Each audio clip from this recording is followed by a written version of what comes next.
Hello, these are my reflections on the day of the Lord and the happy teachings that we got from the three readings.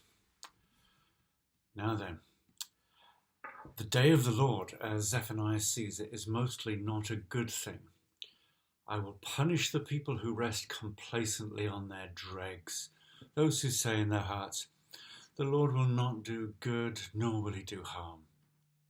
Paul, writing to the church in Thessalonica, says, for you yourselves know very well that the day of the Lord will come like a thief in the night. When they say, there is peace and security, then sudden destruction will come upon them as labor pains come upon a pregnant woman, and there will be no escape. And Jesus sums up saying, for to all those who have, more will be given. They will have an abundance. But from those who have nothing, even what they have will be taken away. Not very cheery, is it? But there's a man I know, Bob, who always does well. He pushed to get into university where he worked extremely hard to get a degree in law and then a good training in a series of large firms. He also learned to downhill ski, not an easy thing to do in England's green and unsnowy land. Now, in his 60s, Bob has a great family, lots of friends, and a delight in life that I utterly envy. And still skiing with gusto. I know too many people who muddle through life and look with unfriendly eyes upon people like Bob, assuming that he had an unfair advantage or family money, but he didn't. I also know people who cannot seem to make any forward movement in life and just get stuck in a bad mood, blaming others for the unfairness of the world. And there are people who do not excel in prestige or finances, but who live in a quiet, balanced peace. Deeply embedded in the Hebrew mind, judgment, final reckoning, and consequences mattered deeply, and God was the judge, often set in a courthouse.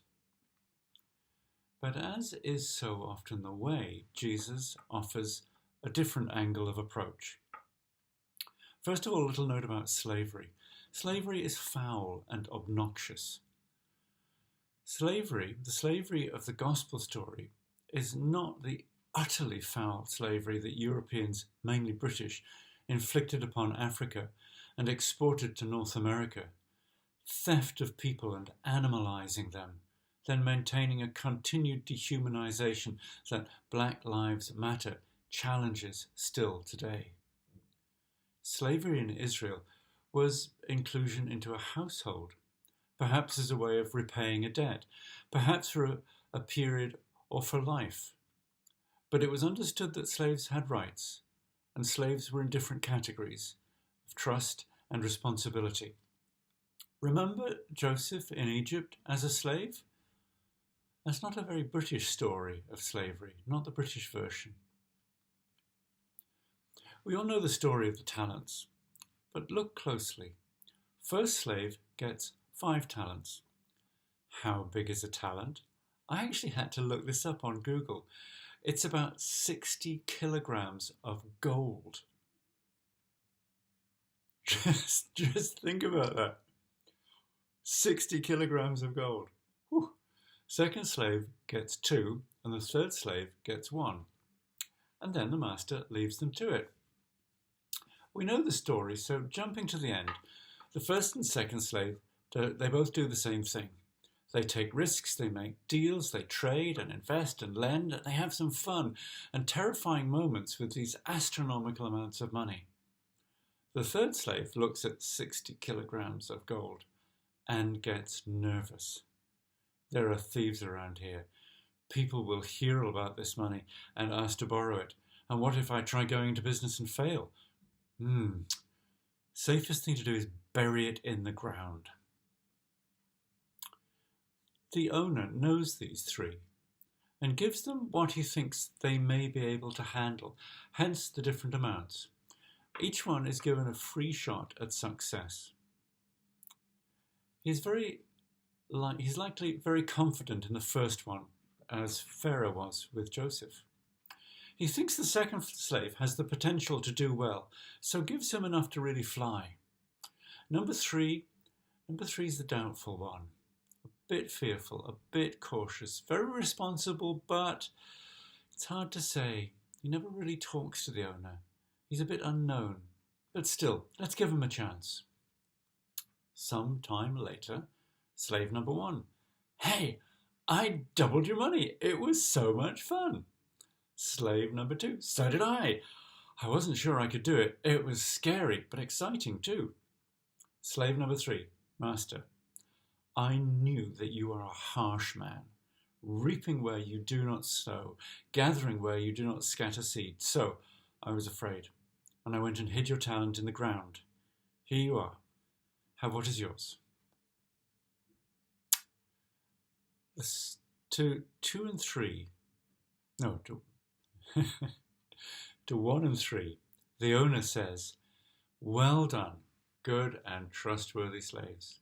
You have been trustworthy in a few things. I will put you in charge of many things. Enter into the joy of your master.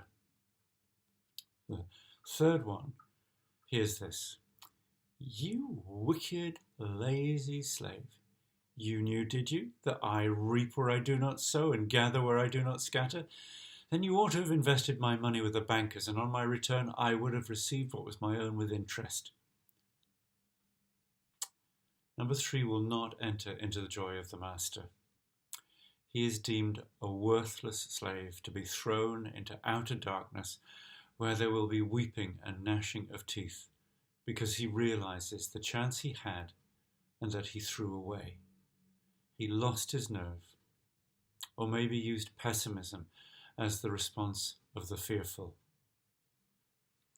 What strikes me here is not the response of the owner, but the way the slaves see the owner. The third slave sees him as harsh, unfair, stealing from other hard workers, not to be trusted. The first and the second slaves see him as desiring to stretch them, wanting to give them a chance to grow, to take risks, to excel. This is the key of the parable for me. And just by the way, when you read a parable, often there's only really one point in the parable and you have to hunt for it. The point here is, how much trust do you have in God and in yourself? How much faith do you have in yourself? And how much faith do you have in God? Do you see God as someone who's always opening opportunities for you to go further, to be more, to risk more, to love more, to enjoy life more, to grow?